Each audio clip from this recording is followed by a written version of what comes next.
Welcome to today's seminar. My name is Beth Mashesky. I'm Research Specialist at the Illinois Sustainable Technology Center and Seminar Co-Organizer. Today's seminar is the last one in the Fall 2017 series.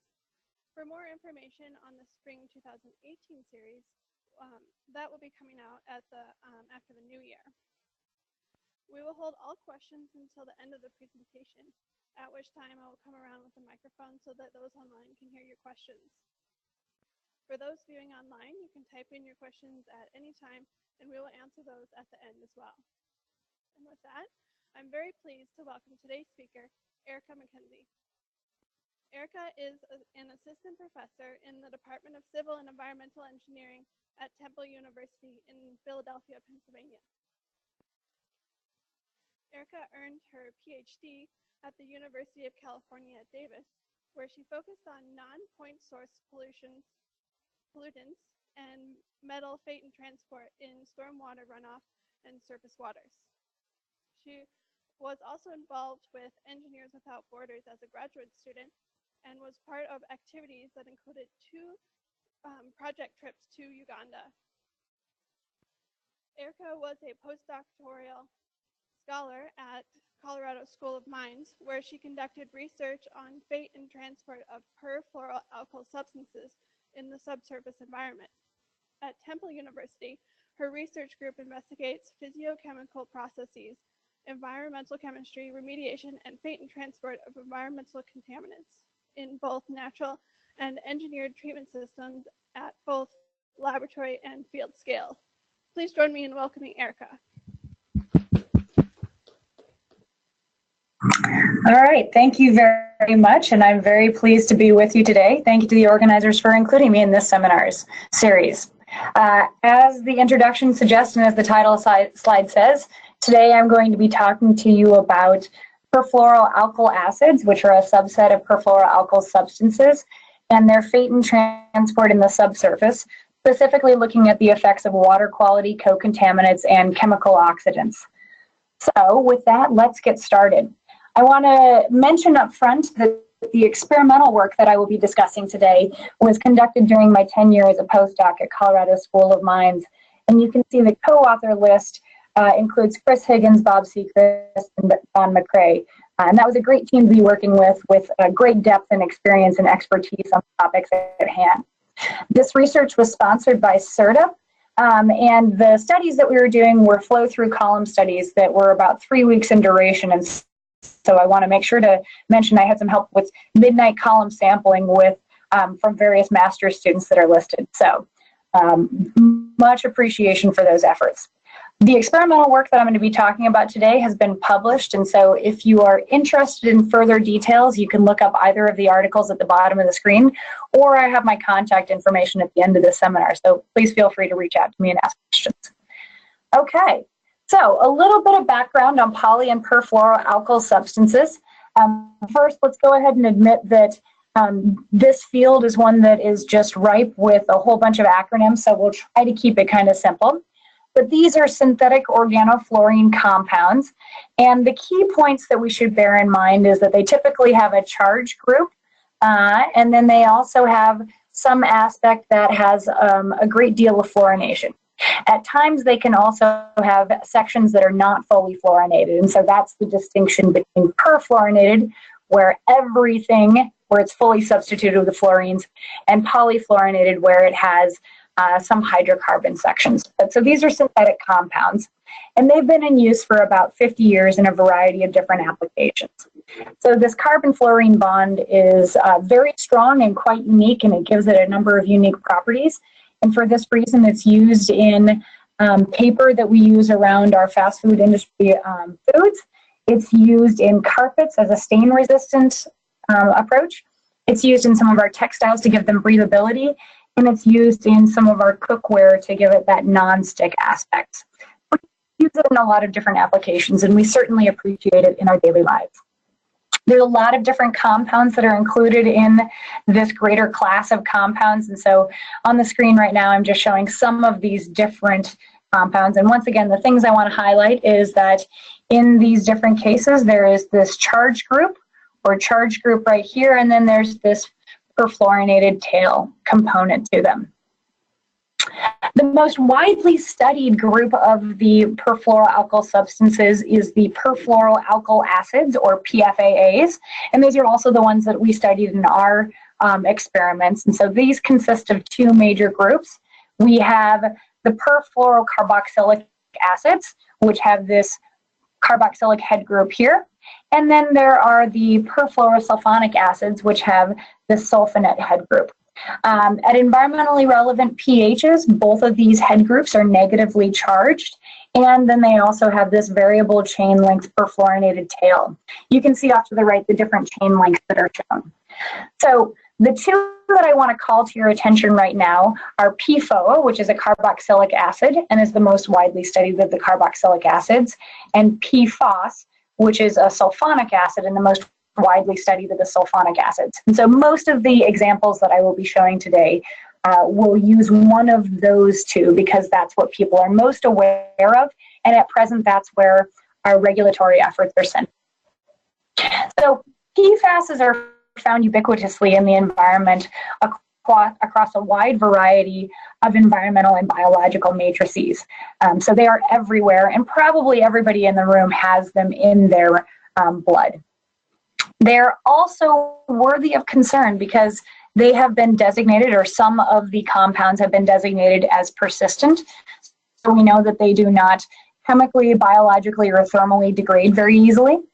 Some of them have been observed to bioaccumulate, and in some cases biomagnified. So we see that they are maintained in our bodily tissues. And there are toxic effects that have been observed both in animal studies and then also in some epidemiological studies in human health. So specific to human health, the best authority on human health is often taken to be the C8 Science Panel. This was looking at an incidental exposure of humans to PFOA, so elevated concentrations of PFOA. And based on that epidemiological study, they established a number of probable health links where we see negative health outcomes associated with the different endpoints listed on the screen. So all told, perfluoroalkyl substances, PFASs, are found throughout the globe. They're found in our tissues. Epidemiological studies have established that there are negative health outcomes associated with them. And so based on this weight of evidence, the US EPA has established a drinking water health advisory for two of the PFASs, so that's PFOA and PFAS, the ones that I identified earlier on, at a very, very low concentration of 70 nanograms per liter. So that is an extremely low concentration, and in fact is sometimes hard to even measure using modern analytical chemistry.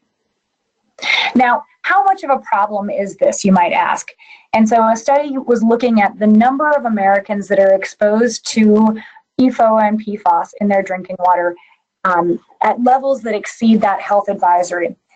And what we see is that 6 million Americans have drinking water that exceeds that health advisory. So we have a lot of people that are on a daily basis being exposed to these compounds.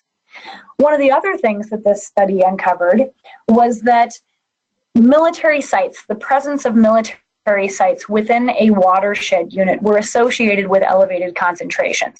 And you might ask, why are military sites associated with these increased concentrations? The reason for that is their inclusion in what's called aqueous film-forming foam, which is quite a mouthful. I will probably call it AFFF generally, but AFFF is used to put out liquid fuel fires. And when I say liquid fuel fires, I'm referring to this idea of a hydrocarbon fire, such as gasoline or such as an organic solvent, something like that.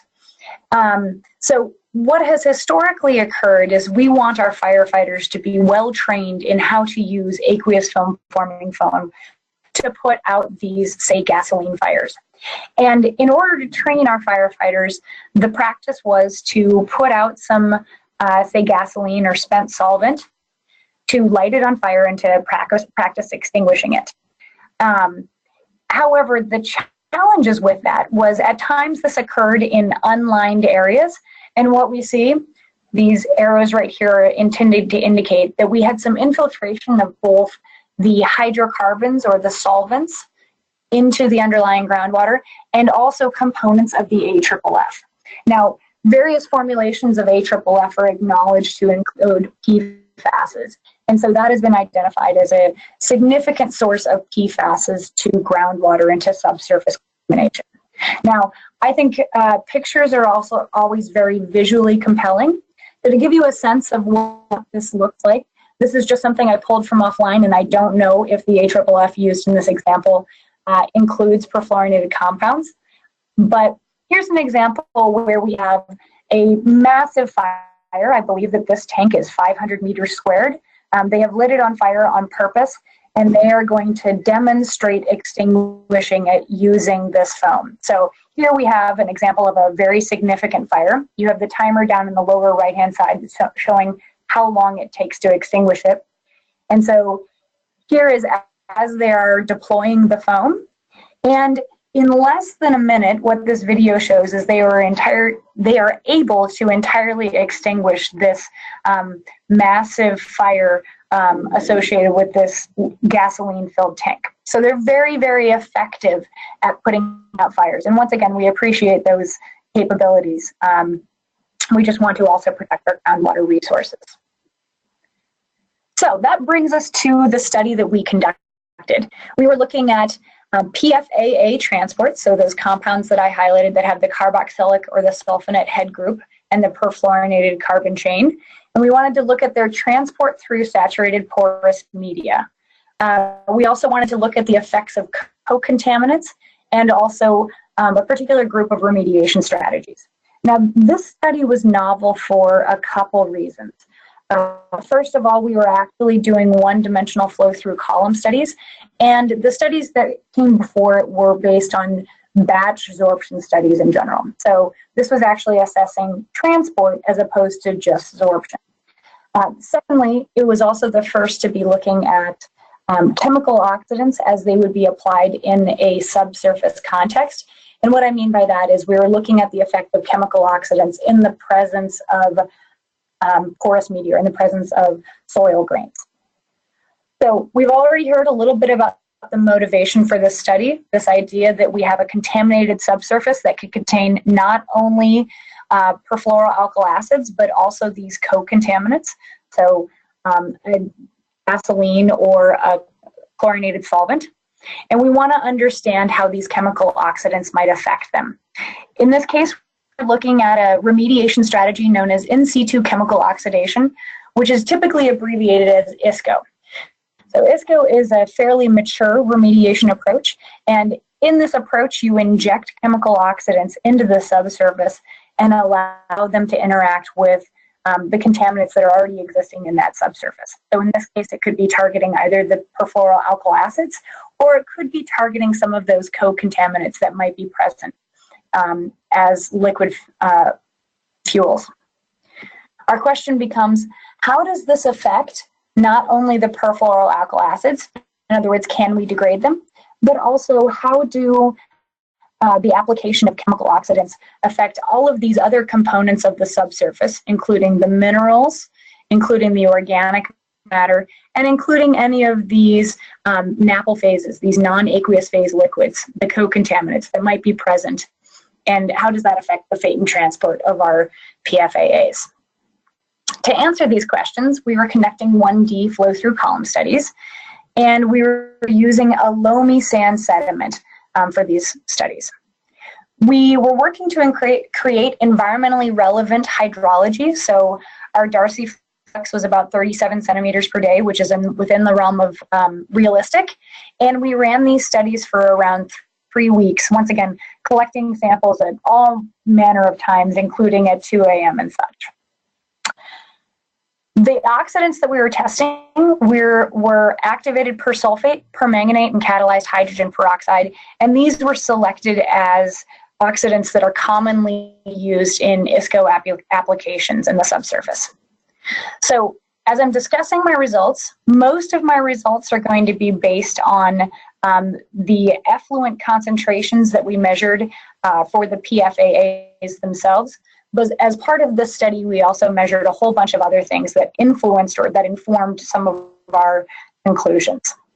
When I'm discussing the results from these column studies, I'm going to use this little symbol right here that you can see, and that's just to remind us all that these are based on the transport studies, or the 1D column studies. Now that's important to emphasize because we also did some batch systems to confirm some interesting results that we saw.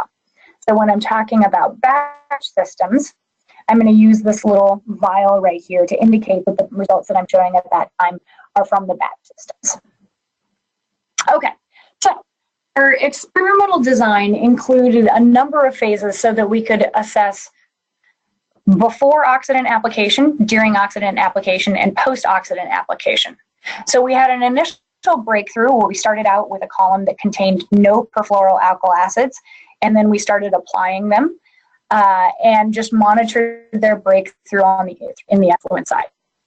After that time, we applied 2 phases of oxidant application. The first one was just a single pour volume of our chemical oxidants, and this was to determine whether or not there was an immediate and measurable response to our chemical oxidants.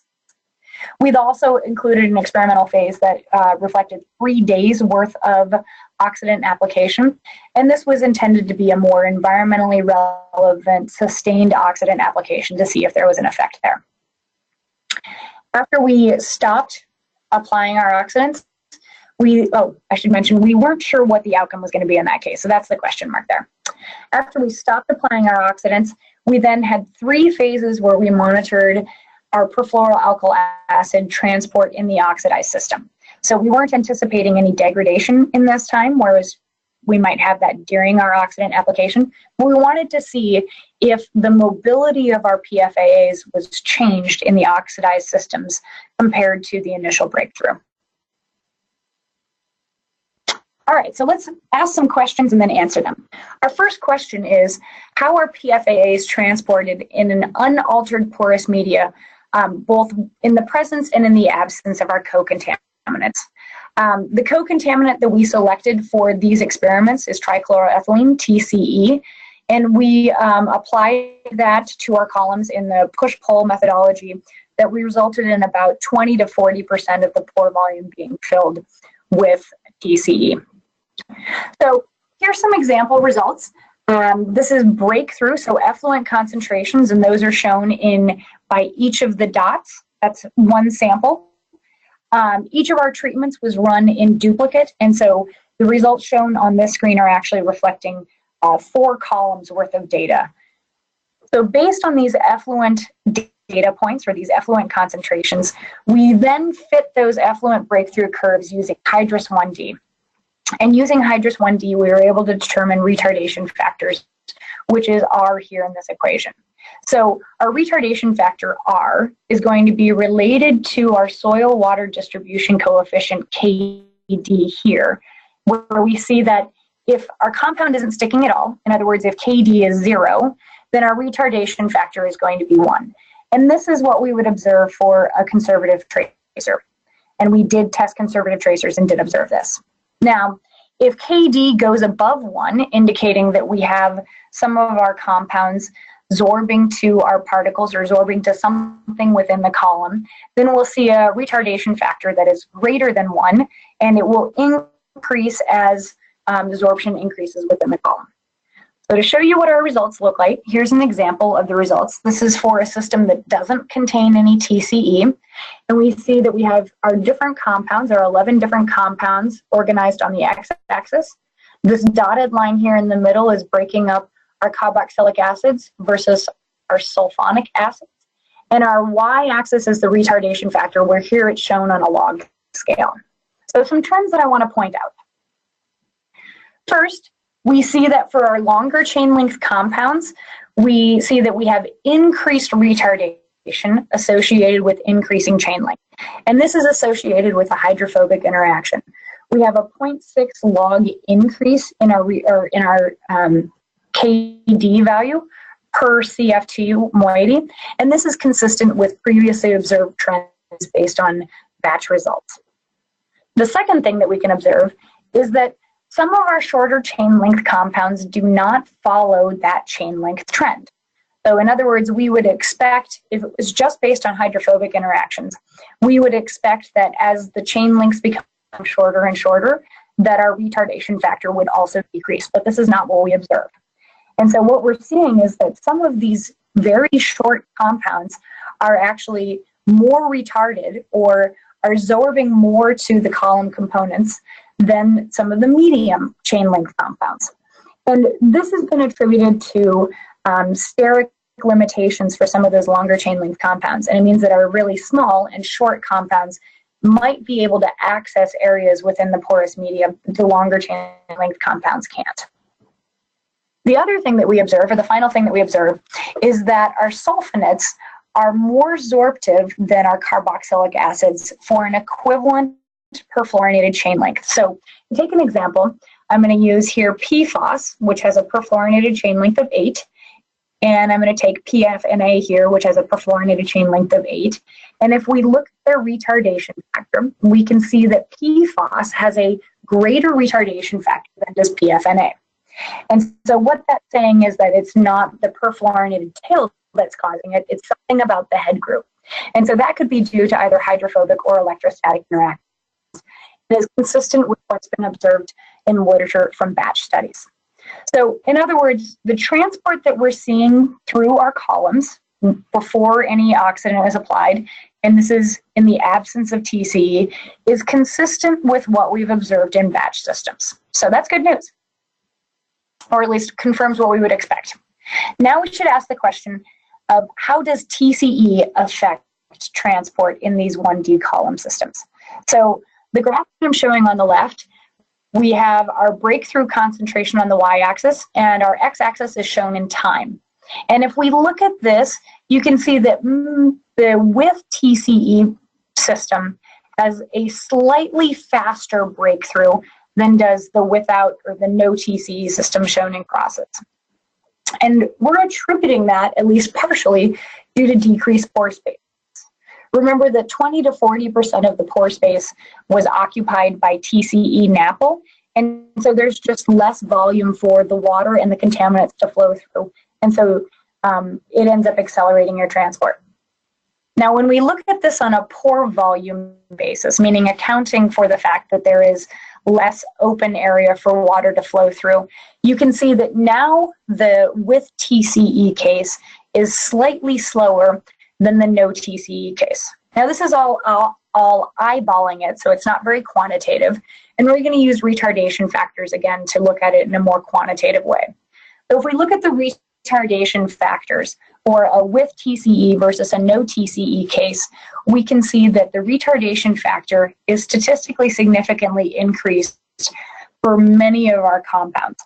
So there's increased retardation in the presence of TCE. And what that's supporting is the idea that TCE is providing increased absorption capacity for the perfluoroalkyl acids to stick to. So those are some interesting results that we found based on our column studies, and we wanted to confirm some of those effects using batch systems. So to do this, we created very, very simple batch systems.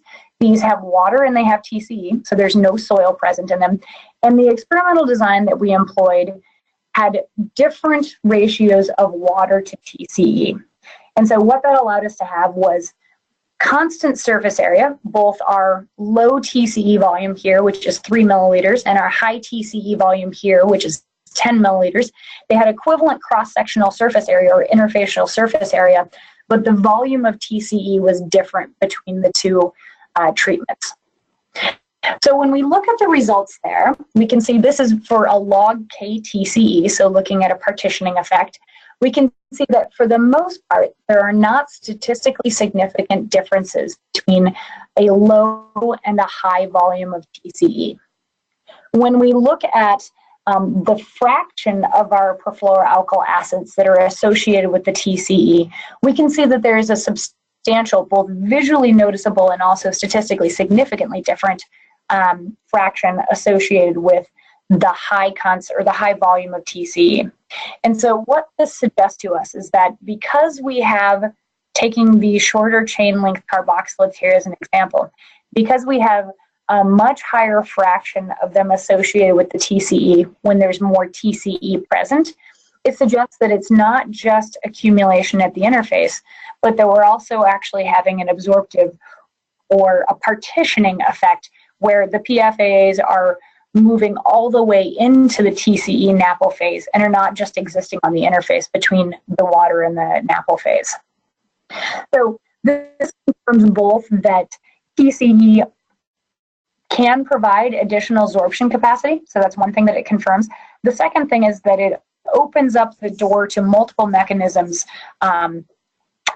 playing a role in this increased retardation associated with TCE. All right, so the second thing that we wanted to look at, or our second experimental phase, was looking at this time when we're actually applying the chemical oxidants and understanding what the effects are. So I'm going to highlight the results just from that pulse oxidation, but we saw similar effects in the longer term or the extended oxidation. So what you're seeing here, you have the 1 pore volume worth of oxidant being applied, and then we're monitoring the effluent concentrations for our different contaminants and our different oxidants. And what you can see is that in our no oxidant case, we maintain a pretty much flat line, and that's what you would expect. Whereas when we start applying the oxidants, you see that there is this dip in concentration. And so you might first think that that dip in concentration is because these PFAAs are being degraded. And that would certainly be a hoped for outcome, and that would suggest that you could use chemical oxidants to address them. Unfortunately, that was not the case, and so we assessed that in 2 different ways. The first one was we did an experiment-wide mass balance, and generally we were able to close that mass balance, meaning we could account for all of the, say, PFOA that we put in, we got it back out in the effluent stream. So in other words, no transformation is taking place. We also did look for selective potential targeted degradation products, and we did not observe those in the effluent. So that was another line of evidence that confirmed for us that transformations were not occurring.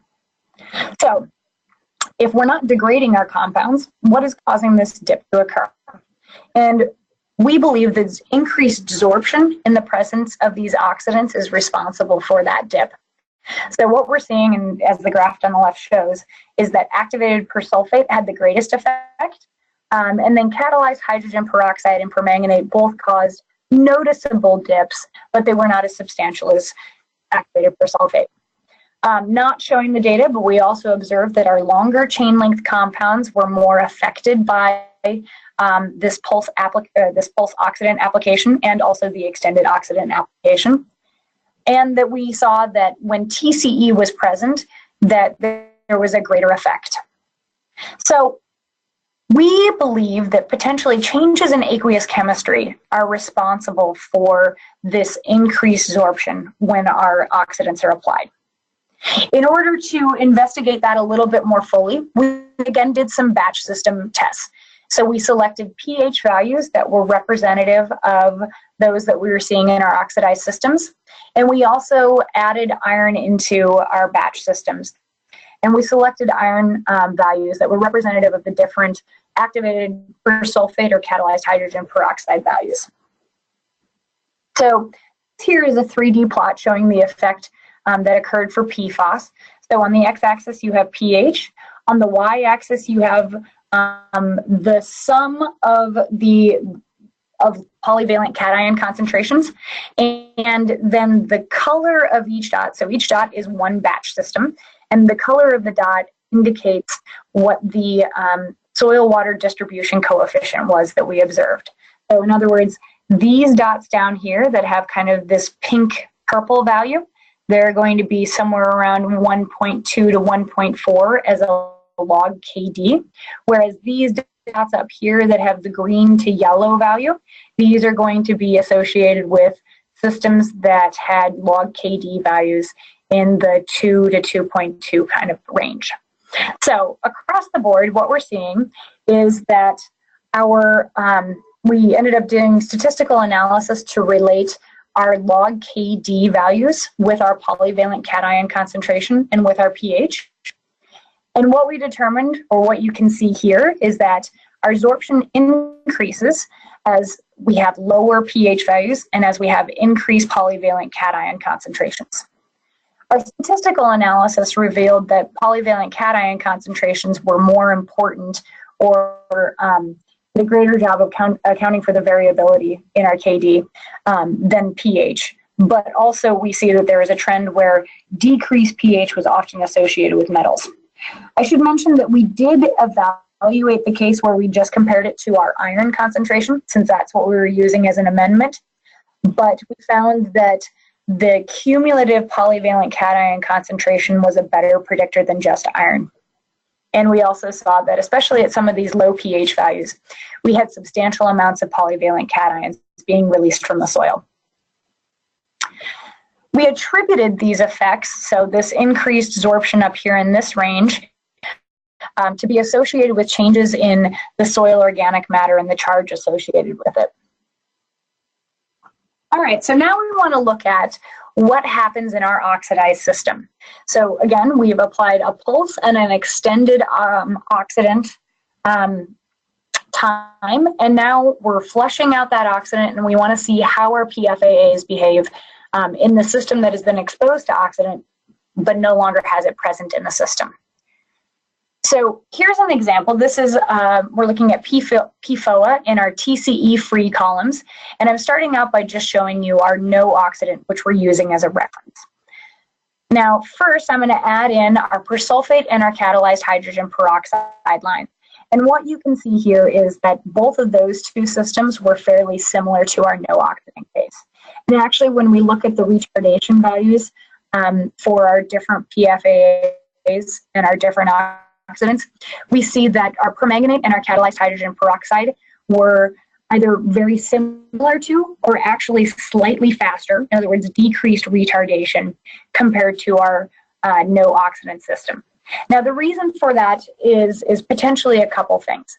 So our permanganate, one of the things that we saw was that we ended up exporting a fair amount of organic carbon. And this is likely because permanganate is known to attack soil organic carbon. As a matter of fact, soil organic carbon in porous media can exhibit an oxidant demand that is well known for permanganate. And so by attacking that soil organic carbon and oxidizing it, it resulted in some of that being flushed out. So we ended up having decreased fraction of organic carbon in our permanganate system. For our catalyzed hydrogen peroxide system, we had a small amount of soil organic carbon that was lost, but for the most part, we didn't see a substantial change in our fraction of organic carbon for those systems.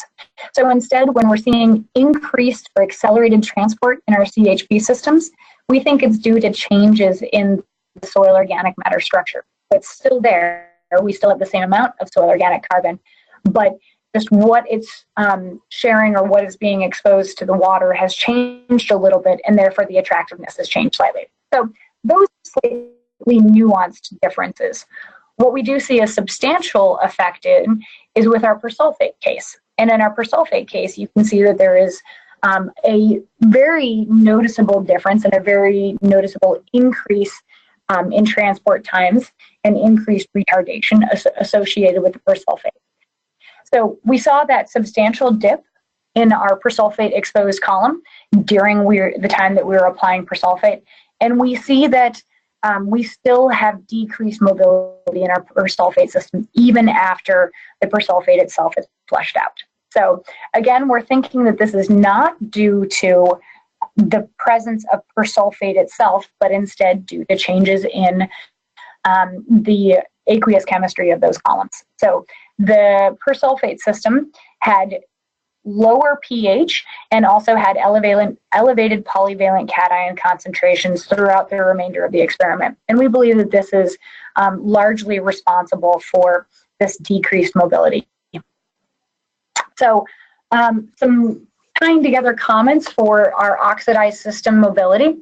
First of all, we want to acknowledge that this is a complex system, and there's a lot of temporal and spatial variability that were present in our system. So obviously, we had 6 different experimental phases, and in those experimental phases, sometimes we were including perfluoroalkyl acids, sometimes we were including oxidants, sometimes we weren't.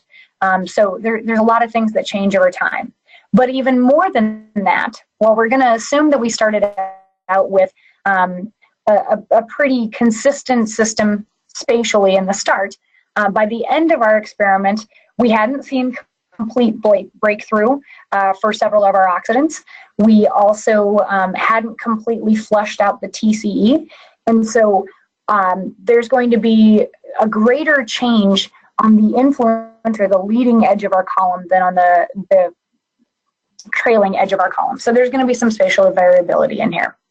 However, we do have some inferences that we can come out from this. So the first one is we saw increased mobility for some of our systems. So our catalyzed hydrogen peroxide and our permanganate systems did, and you can see that here for our with TCE columns, they did have accelerated breakthrough. And those were attributed to the reasons that I discussed in the last slide.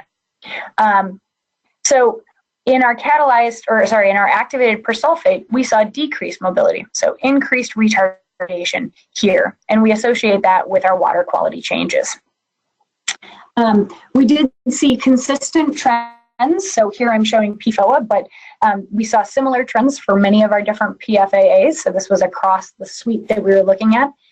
And in general, we saw that the presence of TCE, or in the TCE applied systems, there was lower mobility in our oxidized systems than in our reference systems or in our no TCE systems. And so that's consistent with what we saw before we even applied the oxidant. So some conclusions based on this experimental work.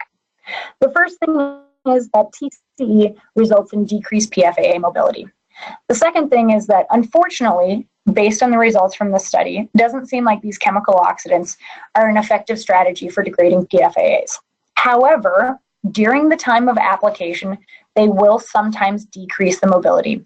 And I'm going to call your mind back to that slide where we were looking at the effects of the pulse.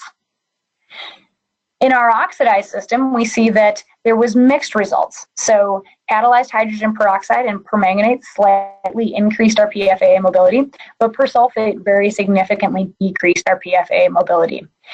And we think that both aqueous and geochemical changes are responsible for these alterations in mobility.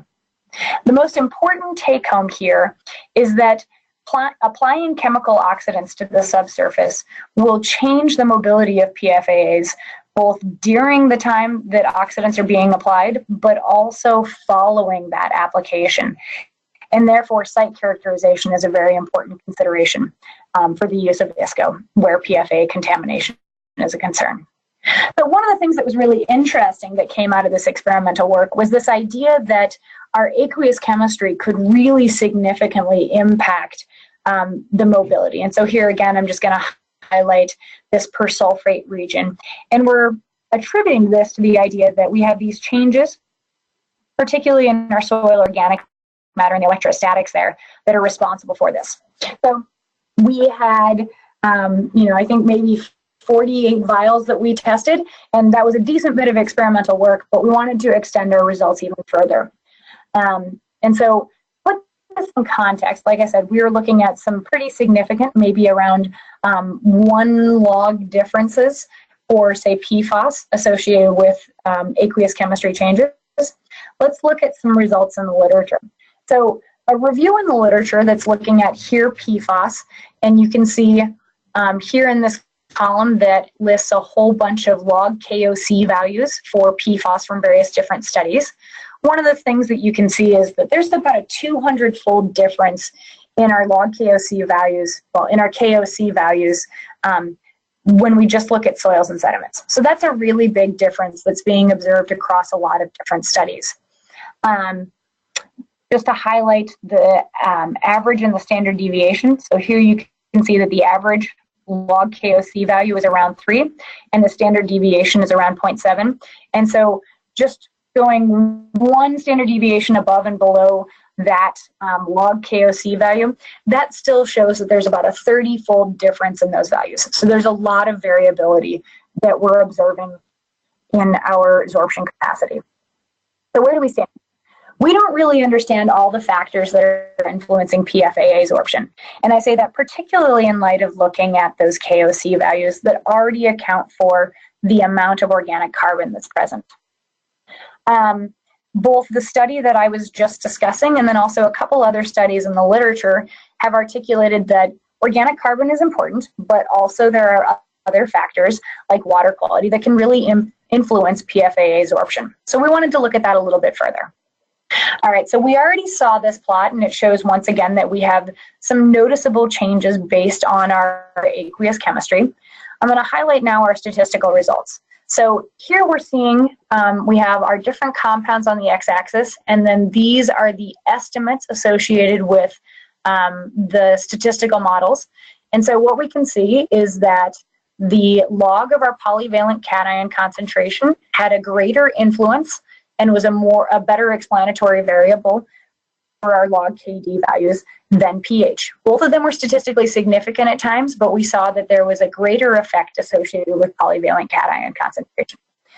The other thing that's worth noting is that we see that there are some chain length dependent effects. So in other words, our longer chain length PFAAs seem to be more greatly affected by elevated polyvalent cation concentrations. So we wanted to ask the question, here's our statistical models just so we can see what those look like, the final versions. So we wanted to ask the question of what happens if we look at a range of relevant aqueous and geochemistry distributions. How do our resultant KOC or KD values appear?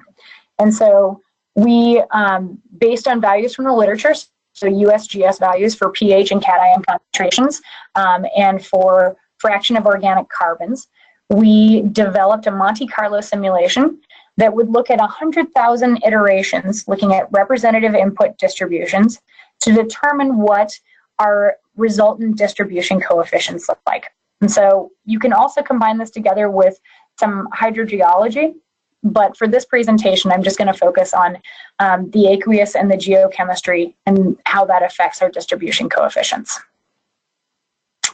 So in this effort, we took representative input distributions, once again, pH, cation concentration, and fraction of organic carbon.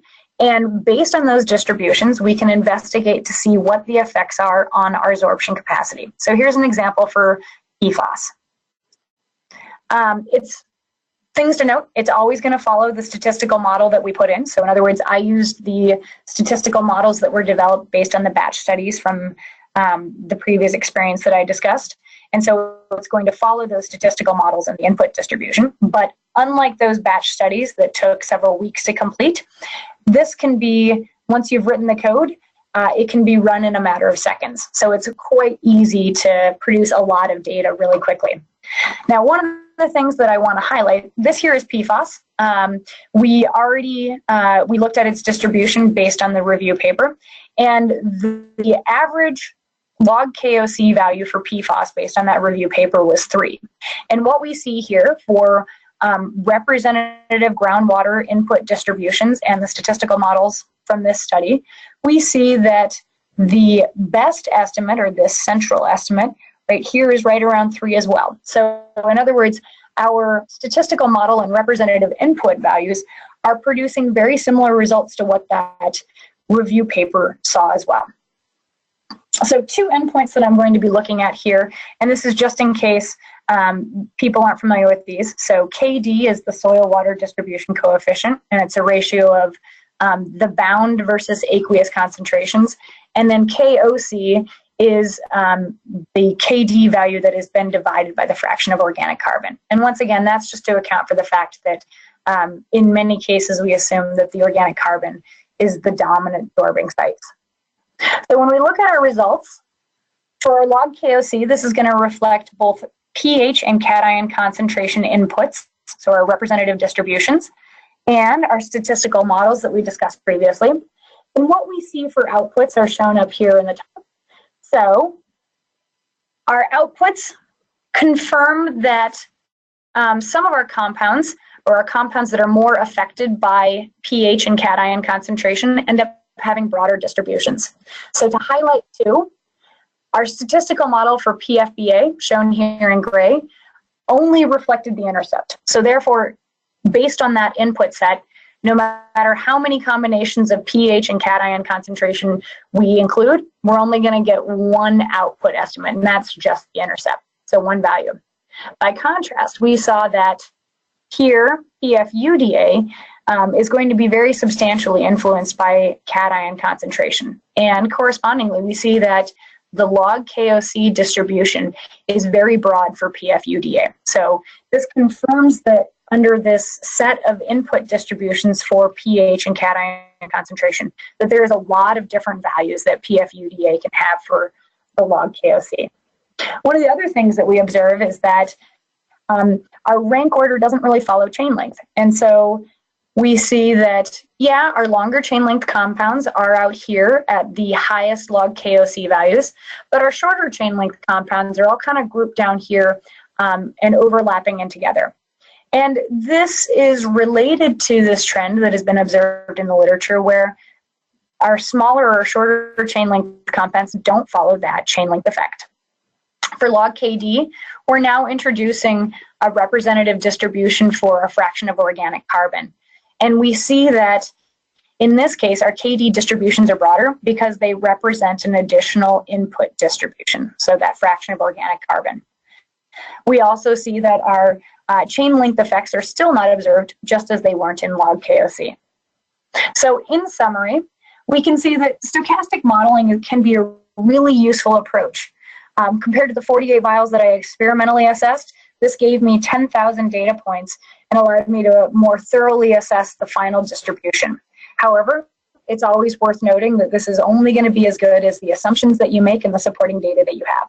In other words, they'll always be following the mathematical relationship that you put into the model. However, it also confirms that beyond our experimental results, for the groundwater solution chemistries that we expect to find, cation concentrations could be a really important factor in influencing PFAA absorption and transport through the subsurface. So with that, thank you very much for your time. And if anybody has any questions, I'd be happy to answer them. Okay, great. Thank you. Yep, we got a question here in the room. Hello. That was a very interesting presentation. My name is David Noreen. I'm a mathematical psychologist, but I've had a long interest in environmental questions, and your talk is particularly relevant to us here in Champaign-Urbana because we have a base, Chanute Air Force Base, that's 12 miles north of here. It was the principal fire training institute for the entire Air Force for a long number of years. And so they had a fire training area that was really just soaked in PFCs. That was actually used as an agricultural repurposement area. Students from high school, Farmers of America, plot growing in the PFC contaminated soil for a while. Also, heat on the base from decreasing the aircraft engines, and so it's a real concern that I've had for a number of years. Now, as I understand it, you mentioned the hydrophobic properties. So both TCE and PFCs would ride on top of water, right? So if the base is flooded, the areas that are contaminated could actually change over time, couldn't they, as a result of water transporting the soil above the surface? So first of all, I could only half hear your question, so if I miss something, please let me know. But the PFCs were usually, for the most part, okay, in this study, we're looking at saturated columns, and so that means we're not looking at an air-water interface. So from the literature, there have been some reports, and there's certainly some mechanistic reasons why we might expect the PFAAs and other PFASs to accumulate at the air-water interface, but that was beyond the scope of this study. But I guess I'm wondering if you had like firefighting foam in soil and then you put water in it, would the PFCs tend to rise to the top of the soil, or would they just pretty much stay there, or what is the interaction?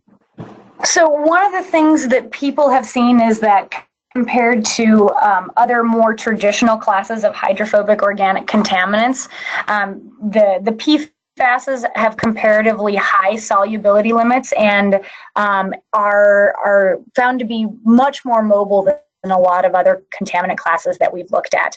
And so in some cases, you end up with plumes that are very, very long, you know, a mile long or longer. So we find that they end up being distributed through various depths in the aquifer, for example. Right. In this case, they've tested the soil in a number of places and found that the soil is contaminated.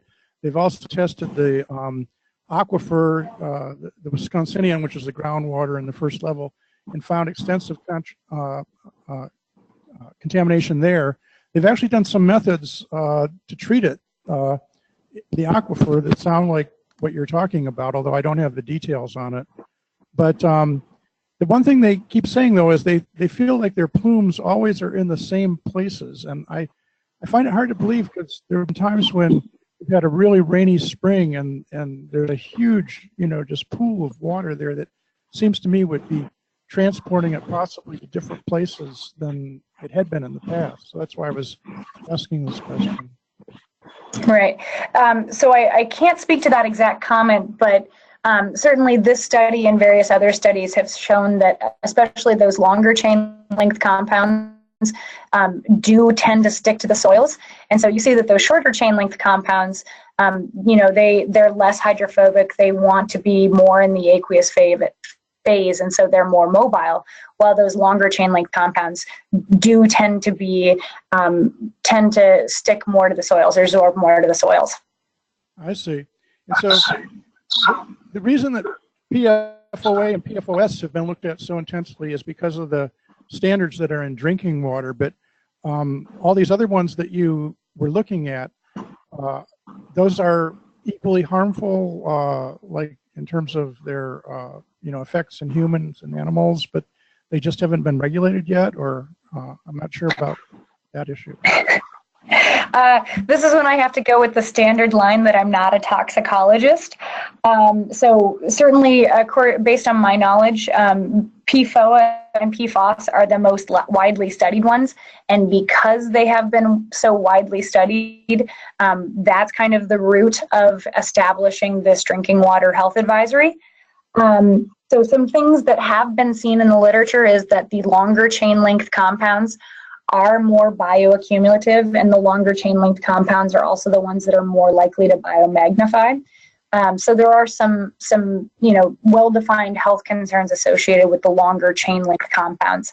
But you know, there are people who are working on research to better understand the health implications of not only the various chain length PFAAs, but also this much broader class of compounds and how they might interact with our bodies. Okay, thank you. We'll take one from online. Erica, online question. Will the added oxidants react with the co-contaminant TCE metals or NOMs in the soil? If there was any, how would that affect the PFAA mobility? Sure. So, so chemical oxidants can interact with the subsurface in a lot of different ways. So, starting out with the question of metals, one of the things that others have seen, we didn't look at this ourselves, but you know, you're not buying really high purity chemical oxidants necessarily, and so they might actually contain some amount of metals themselves. So they might be introducing it. One thing that we did observe in this study was that most likely due to changes in pH, we saw some release of metals from the soil. And so especially in the case of persulfate, we saw very significantly reduced pH values. And so that caused metals to be released from the soil. On the side of natural organic matter, especially in the case of permanganate, we did see a fair amount of organic matter being released from the column. And so that resulted in about a 30% reduction in the soil organic matter content in our porous media. And so that's an interaction that has been documented by others, and we also saw in this study. But, you know, a chemical oxidant is generally going to oxidize the thing that is most easily oxidized. And so if the soil organic matter is more easily oxidized than our PFAAs, which is not a surprising result, then that's probably what's going to happen. And like I said, we saw examples of that in our permanganate columns. Are there any questions? You showed that the oxidants changes the distribution coefficient and also mobility of these compounds. Do you know how it changes the behavior in uptake of these plants, uptake of these compounds in the plants? If you're using any oxidants? So I don't know of any studies that have looked at the combined effect of chemical oxidants and uptake by plants. So I'm not sure on that front. There are a couple studies that have looked at PFAA uptake by various different plants, and I don't want to get them wrong from memory, so I can certainly send copies along to the question asker if they would like, but I don't know them from memory. Great, thanks. Other questions in the room? Okay, I'll just make a quick comment that maybe based on your research, there could be some chemical additive to the film forming foam.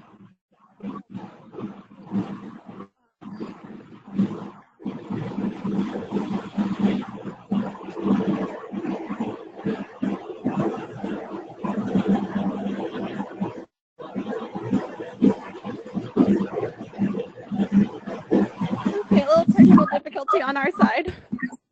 I had just a comment that potentially, based on your research and other research, a chemical additive could be added to the film forming foam to hold it in place until remediation can happen. So I didn't have any comments on that. Right. So I think that's a very good idea. There are various research groups that are looking for alternative AFFF formulations. And so that would be a different way of approaching this problem. Additionally, there are some other research groups that are looking at things that could be added to contaminated sites to either immobilize the PFAAs, hold them in place so that they don't continue to spread, or to actually increase their mobility in the case that you're applying a pump and treat remediation strategy. But I think your idea of combining that into the AFFF is an interesting one. I mean, I think that one of the major changes that's come about is we've now started lining these fire training areas, and so that's a pollution prevention strategy, and I certainly support and appreciate that. But for those incidental cases where it's no longer a training exercise, but we're actually using them for real, I think if we could immobilize any of these potential contaminants of concern and not allow them to spread is always a good idea. Okay, thank you. Any other questions in the room? Okay, thank you. Erica? Well, thank you very much. It's been a pleasure talking at you today.